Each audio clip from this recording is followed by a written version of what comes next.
Primeiro, bom dia, novamente. Eu sou a professora Paula. Tu já conhece vocês? Acho que não, né? É porque na lista tem alguns nomes de alunos que eu já conheço. Nós vamos ter 3 momentos juntos. São 2 aulas relacionadas à saúde da criança, e nós falamos um pouquinho sobre saúde do adolescente também. E uma aula voltada para relembrar, né? Alguns fundamentos de enfermagem e cálculo de medicamentos. Tá? Nós vamos começar com as aulas de saúde da criança. Como que a gente divide essas 2 aulas? Na primeira aula, que é a de hoje, a gente fala um pouco sobre acompanhamento da saúde da criança e do adolescente.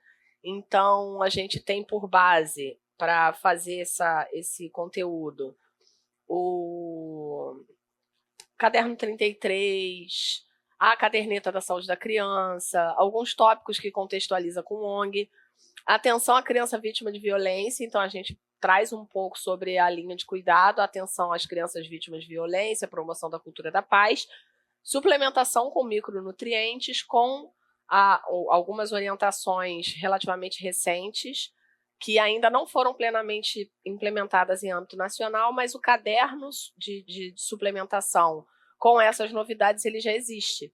Então, pode acontecer de, em algum momento, apesar de ele ainda estar nessa edição preliminar, ainda não está completamente capilarizada, a prática dele, pode ser que caia alguma coisa relacionada à suplementação desse novo modelo, que é a estratégia NutriSUS. E os tópicos relacionados à diarreia, desidratação e desnutrição. Na aula 2, a gente foca mais em patologias, então a gente tem um olhar mais voltado para o ONG, e falamos também acerca de reanimação, de RCP em pediatria, porque alguns tópicos são diferentes, né? Algumas práticas na assistência, na parada da criança, são diferentes da parada do adulto, tá? Então, hoje a gente começa, como eu disse para vocês, com a base nesses materiais. A gente fala um pouco também com relação à violência, sobre alguns tópicos do ECA, para vocês terem atenção, lerem, estudarem, de acordo com o edital que vocês forem prestar uma prova. Alguns cobram tópicos de ECA, outros não. Então, vai depender muito da prova que vocês forem fazer. Mas caderno 33 geralmente está em todos.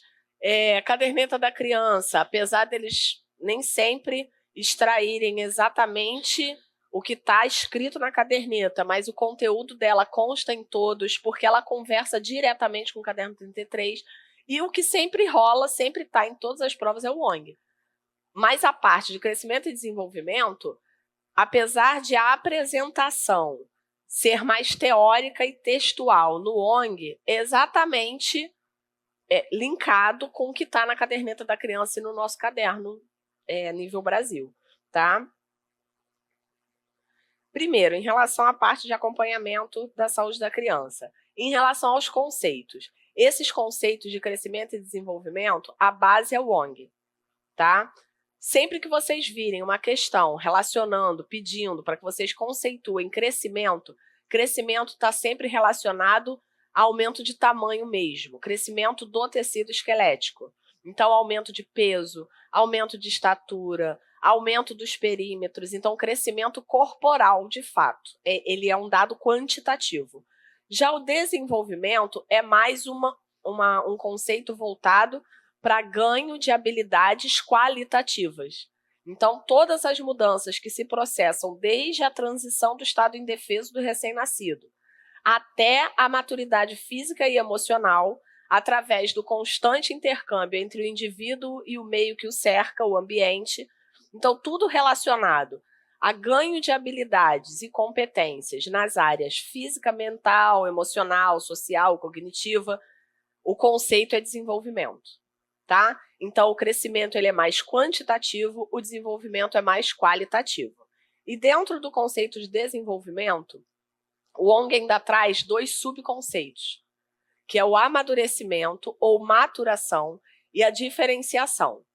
A maturação significa o aumento na competência e na adaptabilidade, no uso, digamos assim, de uma função, de um sistema que a criança já nasce com ele. Só que quando nasce, aquele sistema ainda não funciona. Por exemplo, o amadurecimento da função sexual. O menino já nasce com os órgãos do sexo masculino. A menina já nasce com os órgãos do sexo feminino. Mas eles ainda não têm capacidade reprodutora. Essa capacidade reprodutora só vai ser adquirida quando essa criança chegar na puberdade, que aí vai acontecer a maturação do sistema reprodutor. E a diferenciação é o desenvolvimento das funções do mais simples para o mais complexo. Então, é como se fosse a progressão na fase. Um exemplo, a habilidade motora. A criança, assim que nasce, o recém-nascido, ele não se locomove. E nem tem controle de pega, controle de habilidade motora, motricidade fina, não tem nada disso. Conforme ele vai amadurecendo neurologicamente, ele vai melhorando nessa função.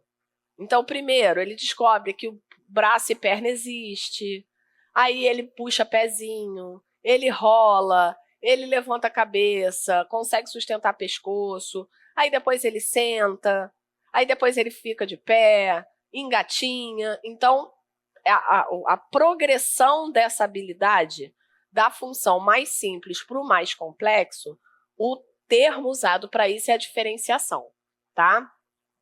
E em relação à ordem, olhando para o corpinho do crescimento e do desenvolvimento, Wong diz que o desenvolvimento ele é céfalo-podálico ou céfalo-caudal, que é a mesma coisa. Caudal era usado mais antigamente, mas a gente não tem cauda, né? Então, progressivamente, esse termo céfalo-caudal vem sendo substituído por céfalo-podálico, por causa dos pés.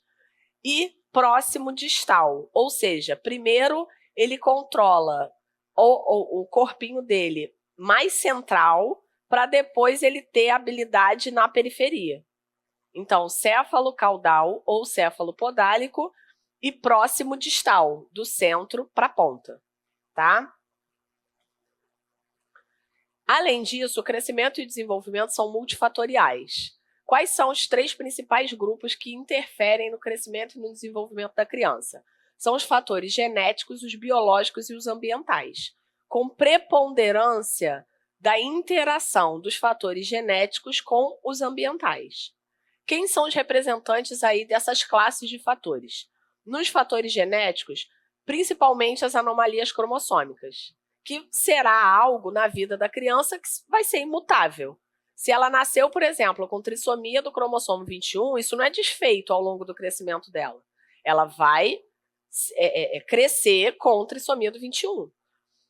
Os fatores biológicos, os principais representantes são a prematuridade e a ocorrência da hipóxia neonatal. Os fatores biológicos, se bem manejados no pós-nascimento, eles são compensáveis, digamos assim.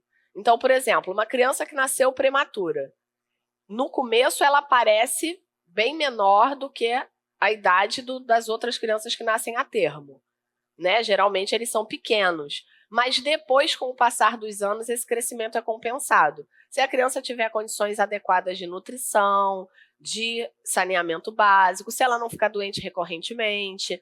A mesma coisa para a hipóxia neonatal. Se a hipóxia neonatal for manejada com segurança pela equipe e a criança não desenvolver sequelas, essa hipóxia não necessariamente vai interferir para o resto da vida com o crescimento e desenvolvimento da criança. E os fatores ambientais, tudo aquilo que está no meio que envolve a criança, né? O ambiente físico que ela vive, as condições socioeconômicas da família, condição de nutrição, que está diretamente relacionada à condição socioeconômica. Então, por isso que o Wong fala que os fatores preponderantes para interferência nesse crescimento e no desenvolvimento são os genéticos aliados aos ambientais. Por quê? Bom dia. Porque os biológicos eles podem ser corrigidos ao longo do tempo, se não houver sequelas. Em relação à divisão etária, períodos de desenvolvimento conforme, primeiro, manual do Ministério da Saúde, e depois vou mostrar para vocês a tabela de Wong, porque tem algumas diferenças. E aí tudo vai depender, né, das nomenclaturas. O uso de vocês vai depender do que é exigido na prova que vocês forem fazer. No período, conforme o Ministério da Saúde, nós temos 4. Período neonatal, o período que a criança é chamada de lactente, depois o pré-escolar e o escolar. A divisão etária. O neonatal vai do nascimento até 28 dias de vida. Lactente, de 29 dias até 2 anos exclusivo. O que isso quer dizer? 1 ano, 11 meses, 29 dias. O pré-escolar, de 2 a 6 anos exclusivo. O que isso quer dizer? 5 anos, 11 meses, 29 dias. A partir dos 6 anos até por volta de 11 anos, a gente vai chamar de escolar. E por que por volta de 11? Porque a gente precisa avaliar, em termos qualitativos, os caracteres sexuais secundários, o início da puberdade, para a gente dizer se esse escolar já está entrando na adolescência ou não. Então, a transição do período escolar para a adolescência, ele é um pouco mais flexível a depender da avaliação qualitativa da criança, tá? Já para Wong, a gente tem 4 grandes períodos e dentro desses grandes períodos nós temos subperíodos. Então, a divisão de Wong é um pouquinho mais trabalhosa. A lactância é o que eles chamam do primeiro ano. Então, do nascimento até 12 meses é a lactância, sendo que no primeiro mês até 27 ou 28 dias de vida é o período neonatal da lactância. E ele vai ser chamado de infante, vai ser a infância de 1 a 12 meses. Aí completou 12 meses, entra na primeira infância. Aí a primeira infância vai até 6 anos. De 1 a 3 anos, criança, de 3 a 6 anos, pré-escolar. Aí completou 6 anos, entra no que eles chamam de infância intermediária, que vai até por volta dos 11 ou 12 anos, avaliando qualitativamente o início da puberdade. Então, se perguntarem para vocês, por exemplo, numa prova, qual é a equivalência para a gente da idade escolar do Ministério da Saúde, para o Wong é a infância intermediária, a mesma faixa, tá? Que no Wong mais novo, porque ó, esse aqui, deixa eu voltar aqui, esse Wong aqui,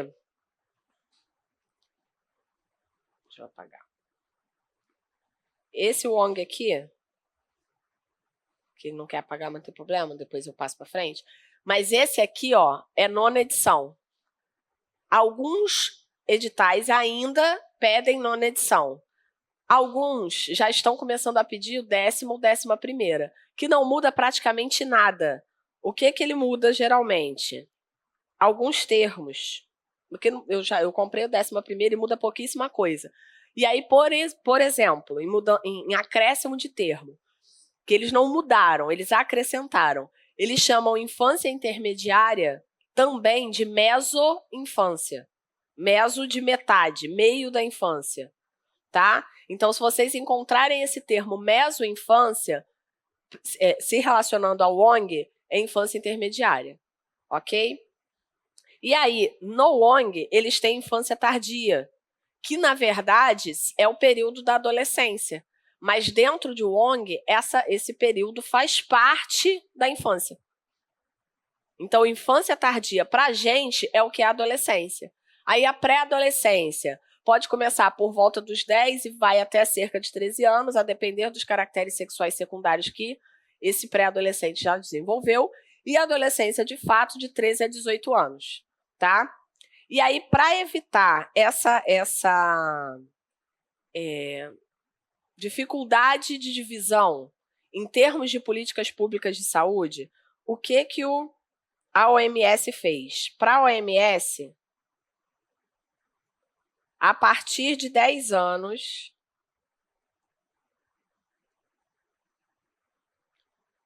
em termos de política pública de saúde,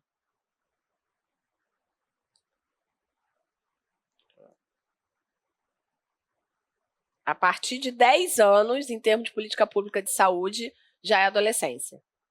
Então, quando eles pegam lá as políticas de atenção à saúde da criança, vai abranger até completar 10. E aí, dos 10 anos até completar 20, ou seja, a segunda década de vida, para a OMS, engloba na política de saúde do adolescente, tá? Eles fizeram isso por quê? Justamente porque as bibliografias, às vezes, não casam nessa migração de de infância para adolescência. Tem umas que falam que é 12, tem uns que falam que é 10, tem uns que falam que é entre 11 e 12. Para termos de política pública, eles fecharam que a partir de 10 anos para a política pública e adolescência, tá?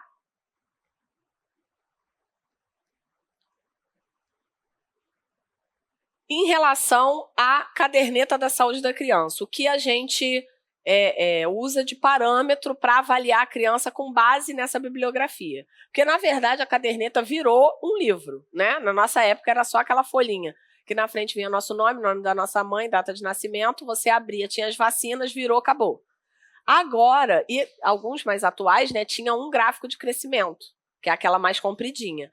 Já de alguns anos para cá, ela vem trazendo ali informações, tanto para o profissional de saúde, espaços para que ele preencha relacionados ao seu atendimento, quanto também vem com informações para a família relacionado ao que é importante nessa fase de vida, para que a família também seja participante, atuante no acompanhamento do crescimento da sua criança. E aí vem o que ali? Tem uma parte falando sobre os direitos da criança, e aí vem trazendo tópicos do estatuto, que é direito da criança crescer num ambiente livre de violência, com pleno acesso a todas as ofertas que sejam importantes para ela na faixa etária dela, como acesso à educação, acesso à saúde, acesso à alimentação, acesso a medidas de proteção. Então, tudo relacionado à proteção da integridade da criança, como responsabilidade do Estado, da sociedade, da família. Vem falando sobre a prioridade absoluta da criança, sobre qualquer outro grupo etário em termos de saúde. Então, se, por exemplo, um município está falido e a Secretaria de Saúde só tem verba para investir em um programa, prioritariamente, pela regra, o programa no qual essa Secretaria de Saúde investiria seria no Programa de Saúde da Criança, porque eles têm prioridade absoluta sobre os outros grupos etários. Então, todos os direitos da criança relacionados ao estatuto vêm lá na caderneta.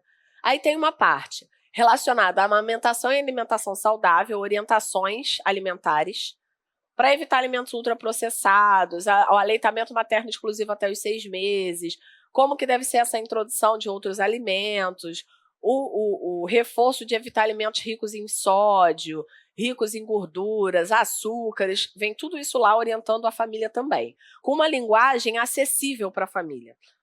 Acompanhamento do crescimento e desenvolvimento, então vem lá uma tabela para os profissionais colocarem os dados quando fazem os dados antropométricos e o gráfico para transportar esses dados para os gráficos.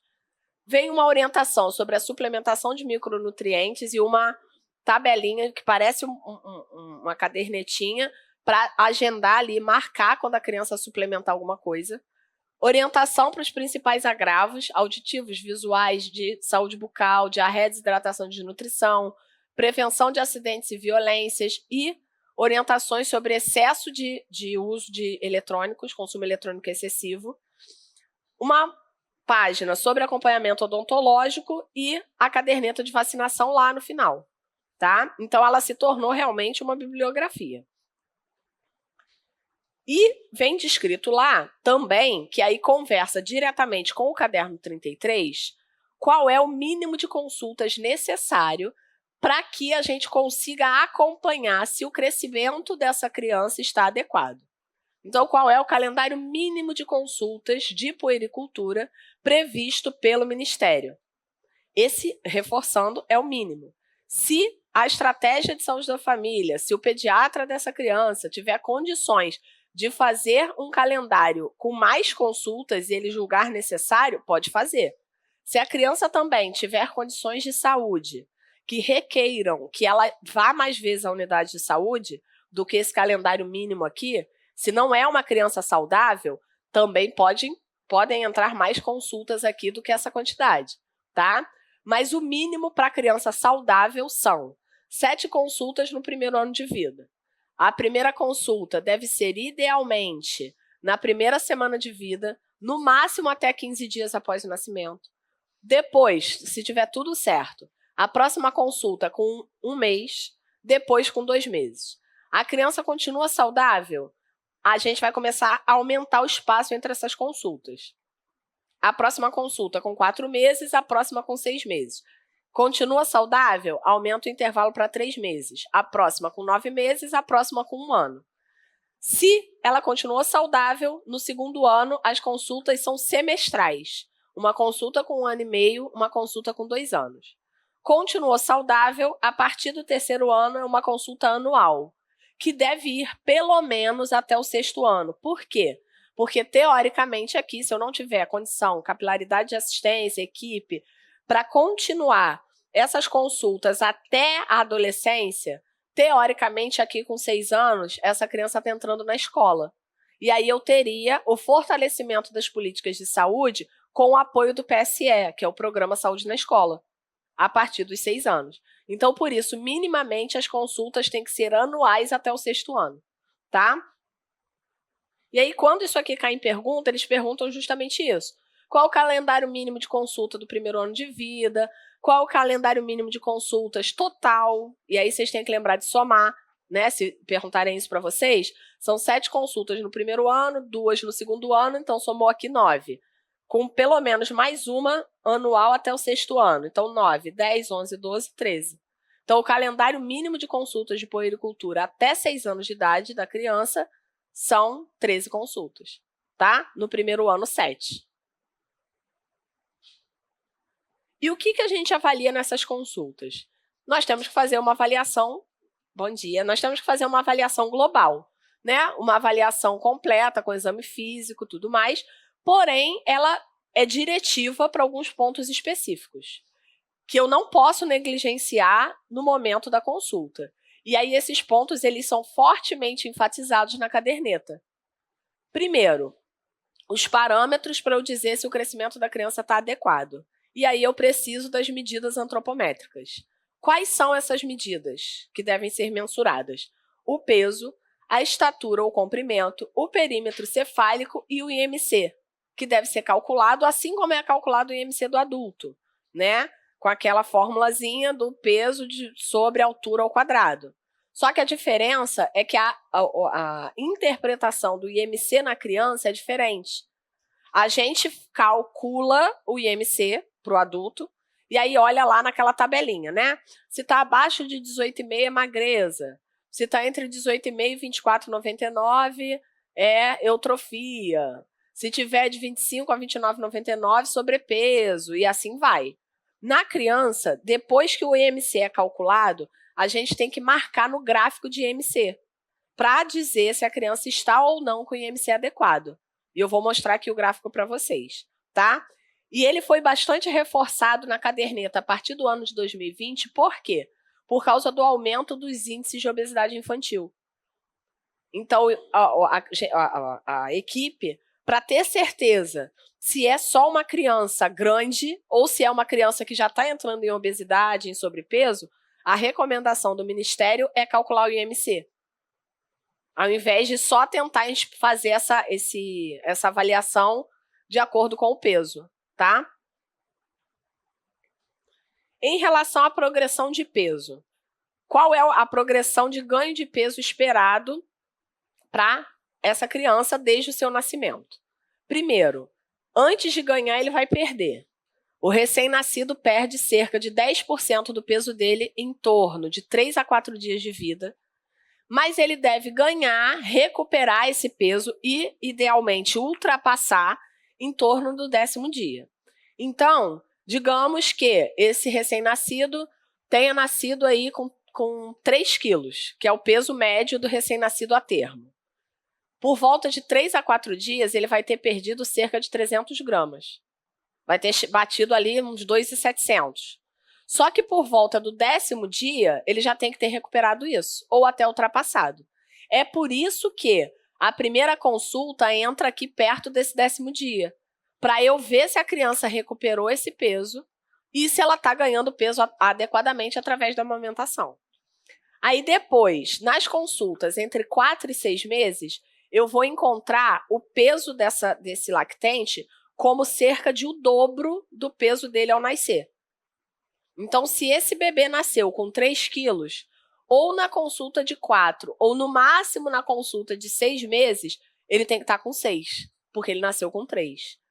Por volta do primeiro ano, o peso do nascimento triplica. Então, se nasceu com 3, tem que estar com 9 com 1 ano. Por volta dos 2 anos e meio, quadruplica o peso do nascimento. Então, ou na consulta de 2 anos, se for uma criança maior, ou na consulta de 3 anos, que vai ser a próxima, ele já tem que estar com 12 quilos se ele nasceu com 3. E nas fases pré-escolar e escolar, a progressão de ganho de peso é de 2 a 3 quilos por ano. Essa descrição teórica é do Ong, só que ela conversa diretamente com a nossa caderneta, que a base é Ministério. Vou mostrar para vocês. Peso ao nascimento, em média, esse é primeiro, né? Deixa eu dar um passo atrás que eu não falei. Esse gráfico é da menina. Os gráficos da menina na caderneta, eles sempre são rosa, tons de rosado. E os dos meninos, porque os meninos eles têm uma composição fisiológica que eles são um pouco mais pesados, eles podem nascer um pouco maiores, eles são azul, esverdeados. Mas a divisão etária é igual para os dois. São 3 gráficos de peso na caderneta, tanto do menino quanto da menina. Um para peso de 0 a 2 anos, que é esse aqui. Um de 2 a 5 anos e um de 5 a 10 anos. Porque a projeção de ganho de peso, estatisticamente falando, ela muda conforme a criança vai crescendo. Então, a curva do gráfico também muda, o formato dessa curva. Então, a divisão, para facilitar a marcação no gráfico, foi essa. Então, vamos lá, voltando aqui para o peso. O peso médio ao nascer é por volta de 3 quilos, certo? Aqui, ó, nascimento e aqui 3 quilos. Aonde começa a linha verde? Perto do 3. Ao nascimento, por volta de 3 quilos. O que é essa linha verde aqui, gente? É o que a gente chama de score Z0. O que é o score Z0? É a linha média que mostra para a gente a média de uma determinada variável para aquela população naquela faixa etária. Então, a média de peso ao nascer, em média, na população, é por volta de 3 quilos. Mas todo mundo é igual? Não, a gente não nasce numa forma. Então, a gente tem que ter uma variação aceitável como normal para mais ou para menos. Então, o score Z0, que é a média, é essa verde. E no gráfico de peso, a gente tem aqui uma linha vermelha, que é o score mais 2, em cima, e uma linha vermelha embaixo, que é o score Z menos 2. Se a criança tiver com o peso entre essas linhas, você foi lá, pesou a criança, aí quando você veio marcar no gráfico, deu entre essas linhas, por exemplo, na consulta de 6 meses, digamos que tenha dado 7,5 kg, um exemplo. Pesadinha. 6 meses, 7,5 kg. 6 meses está aqui, certo? 7,5 kg, o 7 está aqui, seria aqui nesse... Me perdi. Seria aqui, ó. Tá um pouco abaixo da verde, certo? Deixa eu ver se eu consigo marcar aqui. Ó, 7.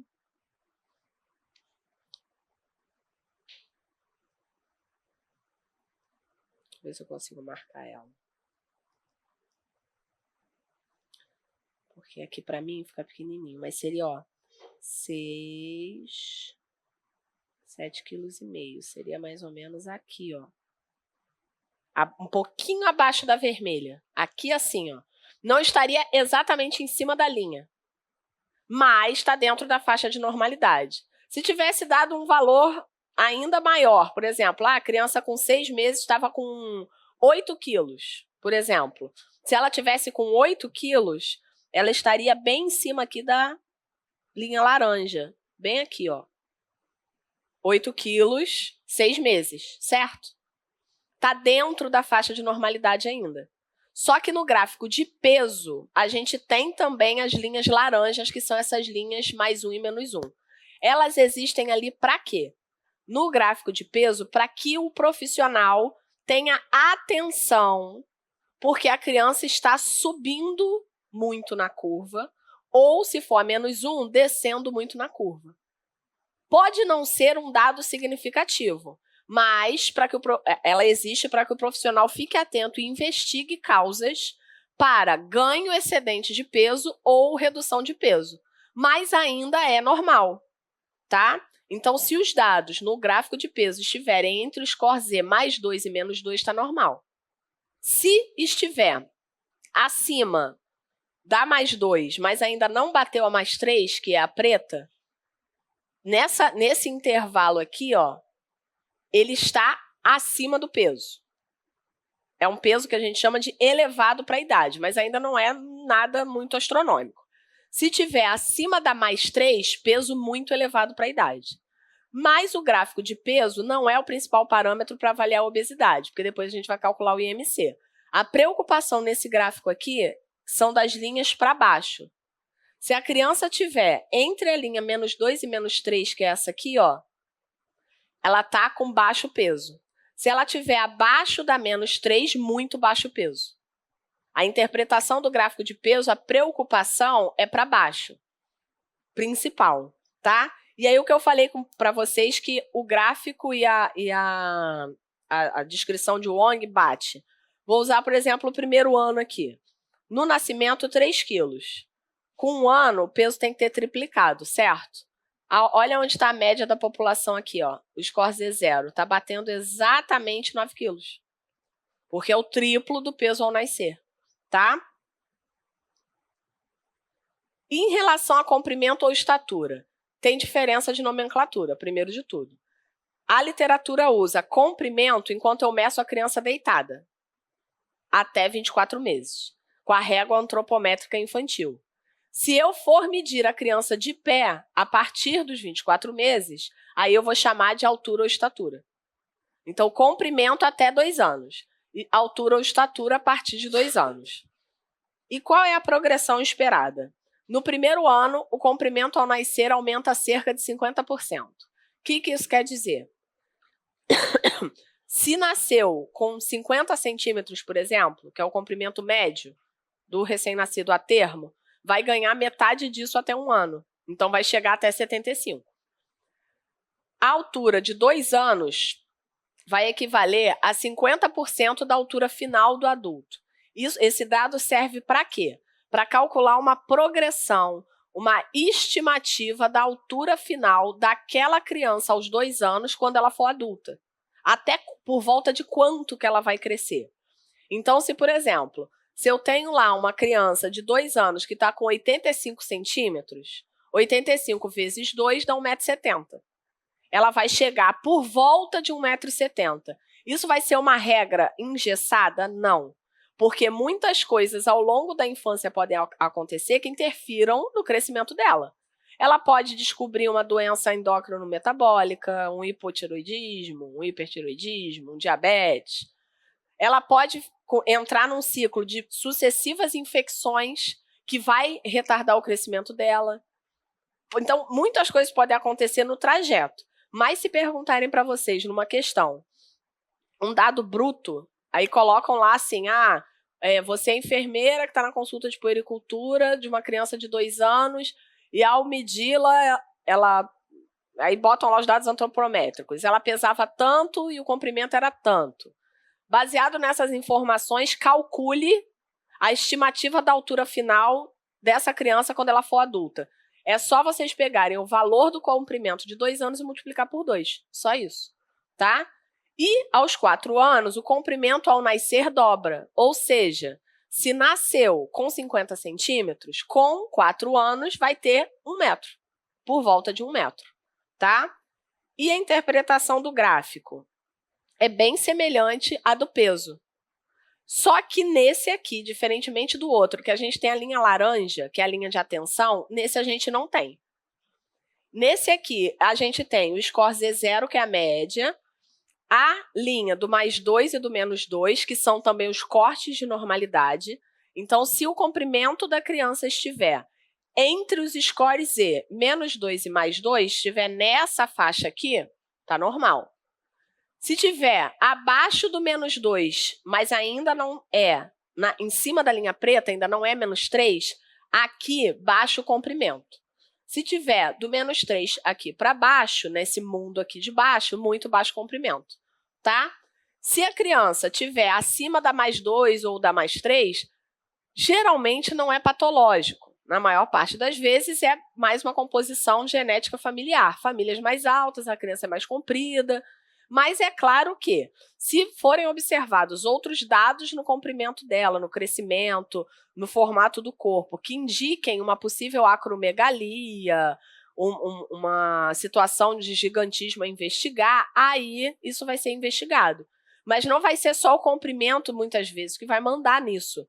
A criança vai ter outros sinais, um crescimento anormal das mãos, um formato de articulação mais grosseiro, tamanho de perímetro cefálico muito grande.